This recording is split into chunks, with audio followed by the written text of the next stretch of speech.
And now we have the NDAA that Obama says he's going to sign, hadn't signed it yet, where you just disappear into a black hole. See, none of this is just going to be used on al-Qaeda, the people that NATO inserts into countries. And again, I talk to good old boys all the time. They'll be like, Alex, I like you, but I just can't believe 9/11's an inside job. And I'm like, the U.S. government agents have admitted they were ordered to let the hijackers into the country. They were protected. Some were trained at U.S. military bases. I know I've seen some of that, but I just can't believe it. Well, our government had Anwar al-Awlaki at the Pentagon meeting in secret, number 3 in al-Qaeda. I mean, our government put him in charge in Libya. Alex, I just can't listen to you. I can't believe it. Okay, well, then that's why you're a slave. That's why stuff's going to get a lot worse, because if you'll put up with all of this, what else are you going to put up with? All right, let's go to your calls. Out of control today. Tim in Ohio, you're on the air. Welcome. Hello, Alex. Hey, buddy. First of all, let me wish you, your family, and all the listeners a Merry Christmas, Happy Hanukkah, and a Happy Kwanzaa. Did I include everyone? Well, you're evil, period. Speaking of evil, I wanted to share a audio clip with you that I recorded when I called my local sheriff's department and asked them about 1867.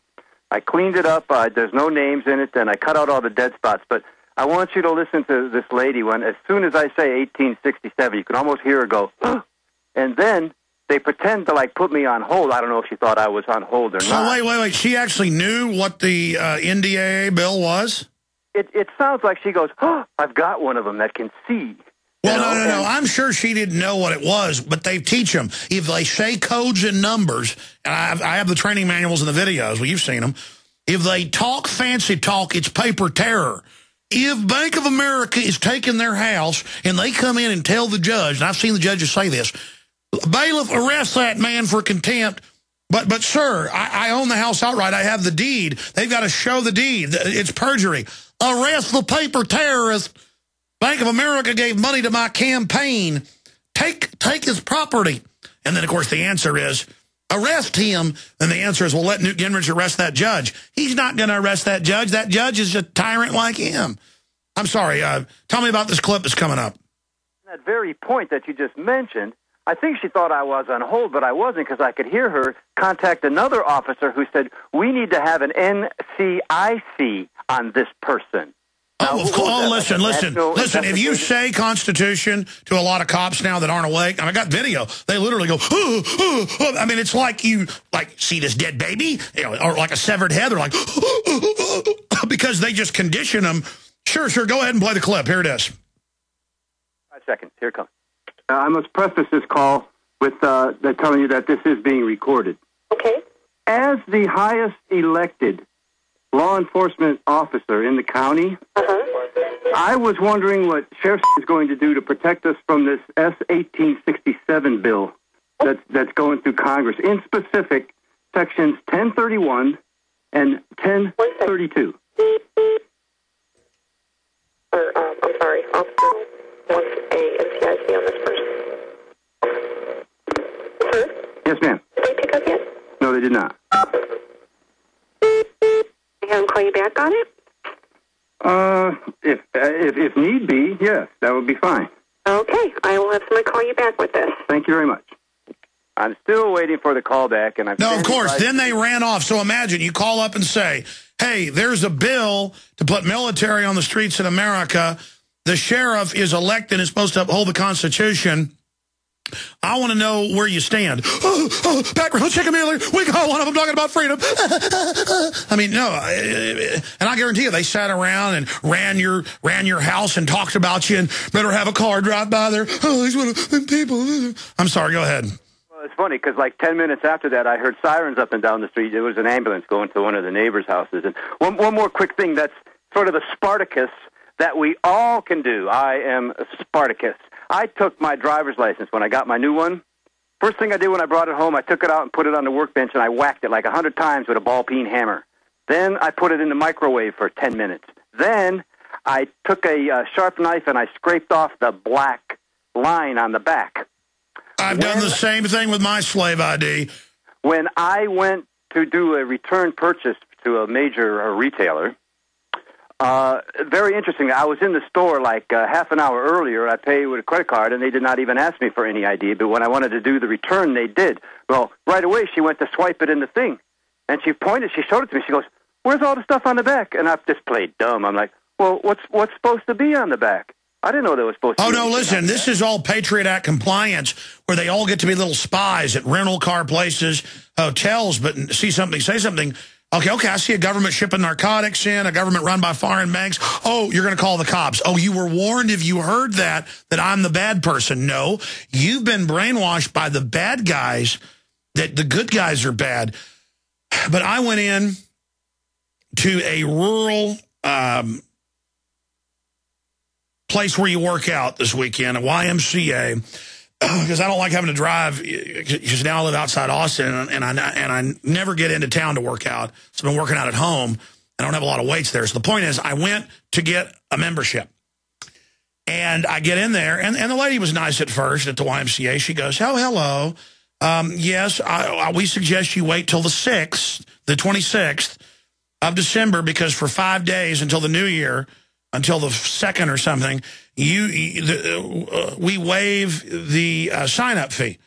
And I said, "Okay, but can I pay $10 or whatever to work out now?" And she said, "Oh, no. We have a 3-day or 3-workout something or other. I forget the name of it." And so I said, "Okay, I'll do that." And she said, "I need your driver's license." And she got it, and she looked at it, and she went in the bag, and she came back and gave it to me, and she said, "That address, that's in Austin."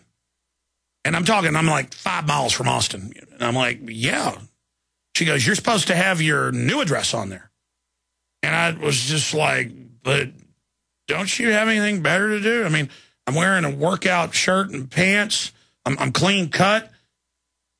I mean, I'm just here at a gym. I mean, it's not like Al-Qaeda's everywhere." I didn't say that. I was just like, "Oh, yeah, I hadn't changed it yet."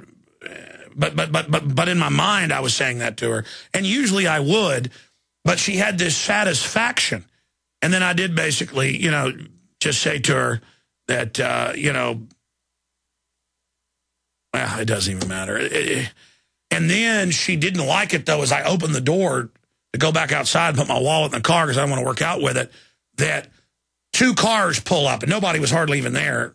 2 cars pull up. Alex Jones, and families get out. "Oh, are you going to work out here?" And I'm like, "Well, yeah, probably." They're like, "Oh, we're going to beat the New World Order. Oh, my 3-year-old daughter wants to meet you. Hi, Alex." Another car pulls up with the family. "Hi, we're battling the New World Order."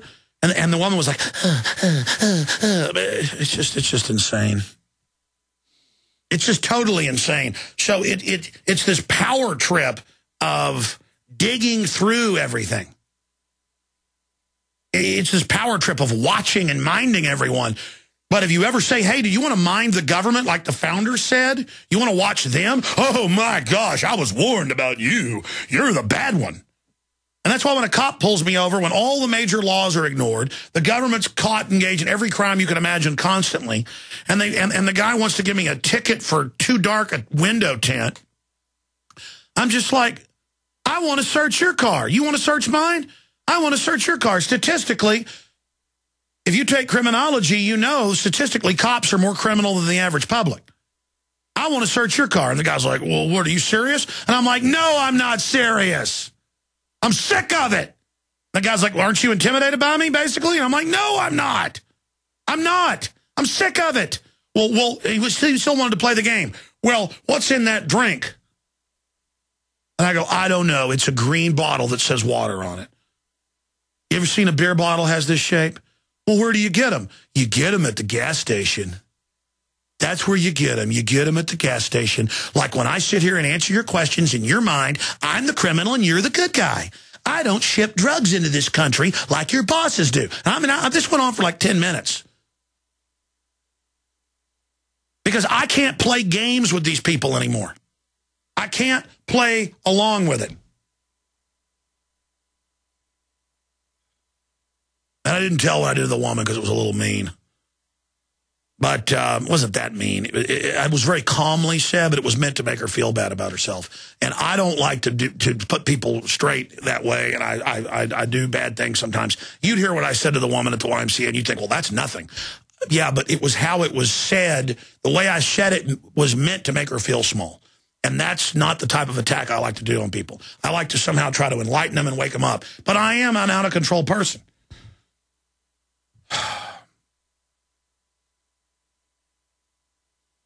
You know, I tell people when they're getting off on police state stuff, I say, hey, you think this police state's going to keep you safe? It's going to destroy you and your family. And when the government takes everything you've got, just remember, you put the rope around your own neck. I mean, I didn't tell that woman that. I did tell a whole store in New Mexico that. When there was some guy in front of them, they were harassing some construction worker who looked like he was about 50 years old. She was harassing him over a six-pack of beer, and there was a newspaper right there saying Girls' Night Out about checkpoints. I brought it in and showed it to you. And it was how great the checkpoints are and how the girls are going to get the evil men. So I said, it's all right, buddy. It's Girls' Night Out. And the woman behind the counter is like, you bet it's Girls' Night Out. You'd be surprised what we women can do. Okay, that's it. You're getting a 5-minute speech and a loud one. Oh, I bet you like how your culture's falling apart around here. Now, your men don't act like men. It's because you don't let them act like men. Did you know thousands of years ago in Rome, they used the women as the house slaves to keep the men down and spy on them? Do you like the psychological warfare? She starts shaking. Actually, my uncle said that, and I don't understand it. I go, good, listen to your uncle. I'm sick of it, and I'm tired of it. All right, I'm sorry, Tim. Anything else? Well, just everybody. Whack it, nuke it, and scrape that black line off the back. And if they ever try to get you in trouble, hey, your name is spelled in all capital letters. Oh, they're a bunch of scum, a bunch of bootlicking scum begging to live in North Korea, begging to line up in formations and cry for some dead sack of pus. There's a straw man name on the front of that in all capital letters, so there's no way they can get you in trouble. Absolutely. Don't take it. Wake up, America. Have a Merry Christmas and peace out, Alex. We love you. I hear you. I'll tell you something about Arde Saveda. I've talked to people that were at the mall 2 weeks ago. It was in the paper. Infowars.com is reporting on it. Actually, like a positive, pretty fair article. In the Statesman, I sent it to you, Jaron. You gave it to me yesterday. Maybe you can dig it out. But I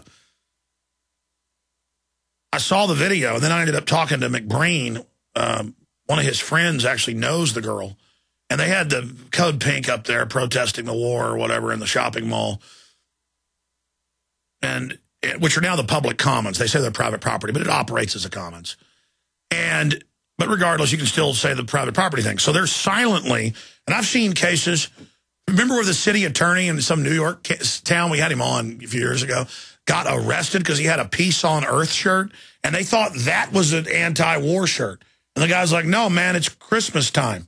Search that. Man arrested for Peace on Earth shirt sues. It was like Rochester or something. But the point is that, or Buffalo, I forget. It turned out being the city attorney and a constitutional lawyer. But he's wearing a Peace on Earth shirt, and they say, take it off. And he says no, and they say leave. And he says, and starts walking away, so the guy like tackled him and all that. And last time I heard, they settled with him. But in Austin, they're having this frozen silent protest where you sit there with a sign and are just frozen. There it is, man arrested for wearing Peace on Earth T-shirt. That's in the Progressive. But Stephen F. Downs, the lawyer for New York State's Commission on Judicial Conduct, so it wasn't with the city, it was the state's Commission on Judicial Conduct, was arrested on March 3rd for refusing to take off a Give Peace a Chance shirt or a Peace on Earth shirt. Okay, that's enough. So now you can't wear what you want in America. And they're coming out with AI computer software that reads your shirt and basically tells you what you can and can't do, and face scanning to buy and sell. So